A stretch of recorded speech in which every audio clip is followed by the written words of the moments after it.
Networking networking बहुत ही important होता है आपके और हमारे जीवन में। अगर आप सक्सेसफुल बनना चाहते हो, कोई बड़ा काम करना चाहते हो, बड़ा ब्रांड बनना चाहते हो, तो आपको नेटवर्किंग करना ही पड़ेगा। और ये नेटवर्किंग बहुत तरीके से हो सकता है, ऑनलाइन, ऑफलाइन, फैमिली नेटवर्किंग हो सकता है, फ्रेंड्स नेटवर्किंग हो सकता है, बिजनेस नेटवर्किंग हो सकता है।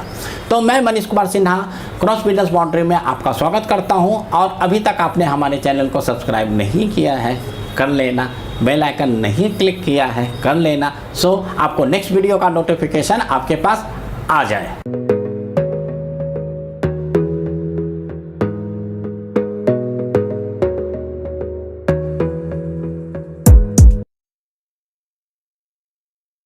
अभी मैंने बात किया नेटवर्किंग का कि नेटवर्किंग में पावर बहुत ज़्यादा होता है और ये नेटवर्किंग बहुत टाइप के होते हैं। मैं सिर्फ आपके सामने एक सवाल रखना चाहता हूँ। मान लो आज मुझे 5 लाख रुपए की ज़रूरत है और मेरी जो जॉब है वो 10 लाख रुपये पर एनम की है और मुझे 5 लाख की ज़रूरत है। हो सकता है मैं किसी फ्रेंड से मांग लूँ, किसी रिलेटिव से मांग लूँ या किसी बैंक में भी जाके लोन अप्लाई करूँ, तो ये 5 लाख का लोन मेरे को मिल सकता है। लेकिन यही एक जो डेली मजदूर है, वर्कर है, जिसकी सालाना आय 1 लाख, 1.25 लाख या ज़्यादा से ज़्यादा 2 लाख है, अगर उसे 5 लाख की रिक्वायरमेंट होगी तो उसे 5 लाख रुपया अरेंज करने में बहुत ज़्यादा डिफ़िकल्टीज होगा। रीज़न, उसका इनकम उतना नहीं है, उसके जो आसपास के लोग हैं, जो नेटवर्किंग उसकी है, वो भी उस इनकम तक नहीं है जो किसी को भी इजली 5 लाख रुपया दे सके।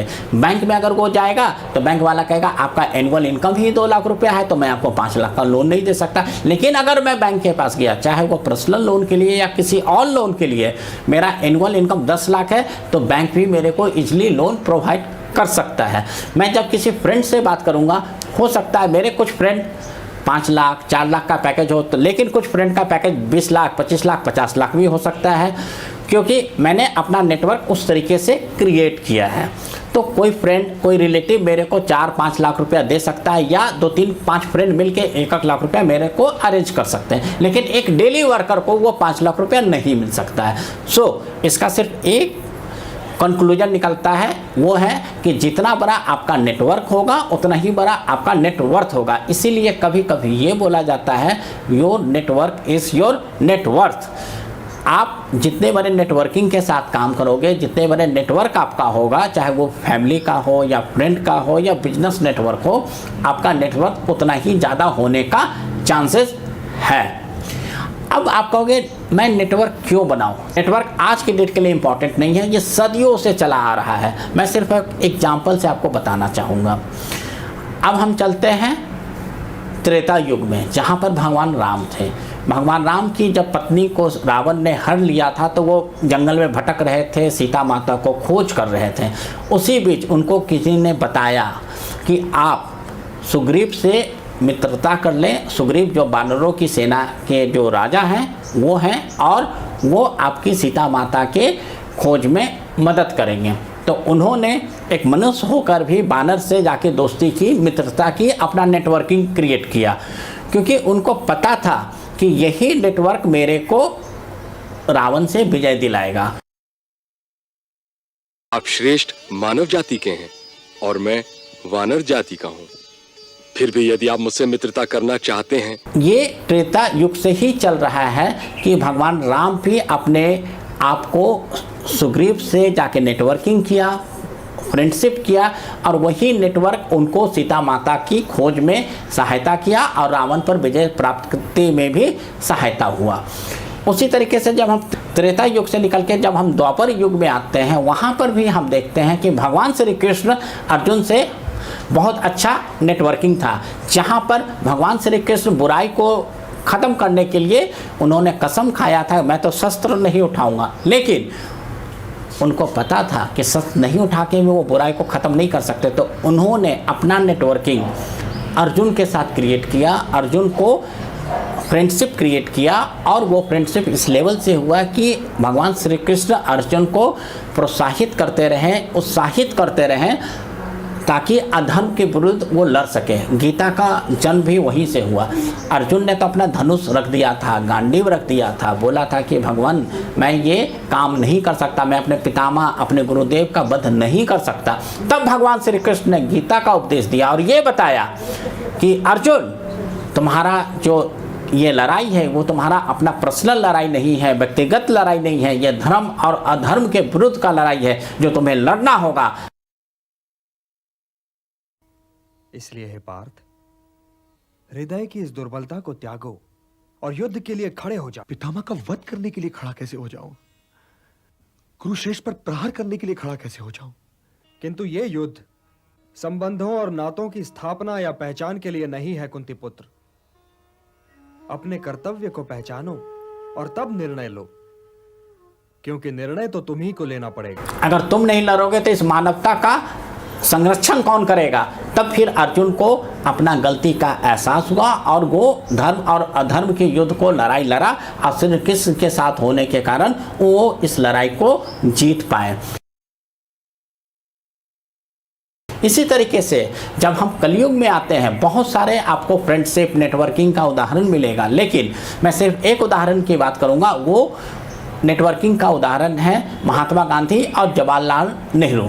जवाहरलाल नेहरू और महात्मा गांधी के बारे में बहुत सारे अवधारणाएं हैं, आज हम उस पर बात नहीं करेंगे। मैं सिर्फ ये बात करना चाहता हूँ, जब भारत को आज़ादी मिला था उस समय सारे लोग सरदार पटेल को प्रधानमंत्री बनाना चाहते थे, लेकिन महात्मा गांधी ने अनशन किया, बहुत सारे लोगों से मीटिंग किया और अपने चहेते जवाहरलाल नेहरू जी को उन्होंने प्रधानमंत्री बनने का मौका दिया। तो ये दोनों के बीच का जो रिलेशनशिप था, जो दोनों के बीच का बॉन्डिंग था, दोनों के बीच का जो नेटवर्किंग था, इसी का नतीजा था कि महात्मा गांधी जवाहरलाल नेहरू के लिए फाइट किए। अगर महात्मा गांधी और नेहरू का इतना अच्छा बॉन्डिंग नहीं होता, रिलेशनशिप नहीं होता, नेटवर्किंग नहीं होता, तो हो सकता है महात्मा गांधी इस चीज़ के लिए फाइट नहीं करते और हमारे देश के पहले प्रधानमंत्री जवाहरलाल नेहरू नहीं होते। इसी तरीके से अब मैं आपको एक एग्जांपल लेता हूँ इंटरटेनमेंट इंडस्ट्री का। जब शाहरुख खान बॉलीवुड में एंटर किए थे उस समय उन्होंने 1-2 फिल्में दिया, उसके बाद उन्होंने डर किया यश चोपड़ा के साथ। उसके बाद नेक्स्ट फिल्म फिर से दिलवाले दुल्हनिया ले जाएंगे यश चोपड़ा और शाहरुख खान ने किया। DDLJ को करने से पहले ये रोल किसी और 2-3 एक्टर को ऑफर किया गया था, लेकिन लास्ट में ये रोल शाहरुख खान को दिया गया और इन दोनों के बीच में ऐसी बॉन्डिंग क्रिएट हुई कि उसके बाद यश चोपड़ा और शाहरुख खान एक साथ कई हिट फिल्में दिए, जैसे डर, DDLJ, मोहब्बतें, दिल तो पागल है और बहुत सारी फिल्में दी, जहां पर दोनों का एक दूसरे से नेटवर्किंग दिखा, दोनों का एक दूसरे का करिश्मा दिखा और एक दूसरे को हेल्प करते रहे।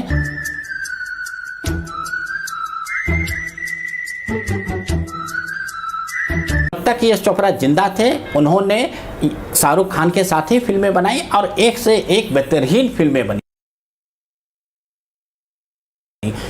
इसलिए मैं आपको सिर्फ कहना चाहता हूं कि आप किसी भी फील्ड में हो, चाहे वो बिजनेस हो, सोशल हो या एंटरटेनमेंट हो या ग्लैमर हो, आपको नेटवर्किंग बनाना बहुत ही ज़रूरी है, क्योंकि जितना अच्छा आपका नेटवर्क होगा उतना ही बड़ा आपका नेटवर्थ होगा और यही नेटवर्किंग, यही बॉन्डिंग, यही फ्रेंडशिप आपको सक्सेस की ओर ले जाता है। आप अपने जीवन में नेटवर्किंग बनाना सीखें। ये नेटवर्किंग आप फैमिली के साथ हो सकता है, ये नेटवर्किंग आपके बचपन के दोस्त के साथ हो सकता है, यही नेटवर्किंग आपके बिजनेस फ्रेंड के साथ हो सकता है और ये नेटवर्किंग आपके किसी भी कलीग के साथ हो सकता है। आप ये मत सोचना कि ये मेरे से जूनियर है, मैं इससे क्यों नेटवर्किंग करूँ, ये मेरे से सीनियर है, इन्हीं से मैं सिर्फ नेटवर्किंग करूँ। अगर आप ये सोचते हो, आपका सीनियर भी तो सोचेगा ये मेरे से जूनियर है, मैं इससे नेटवर्किंग क्यों करूं।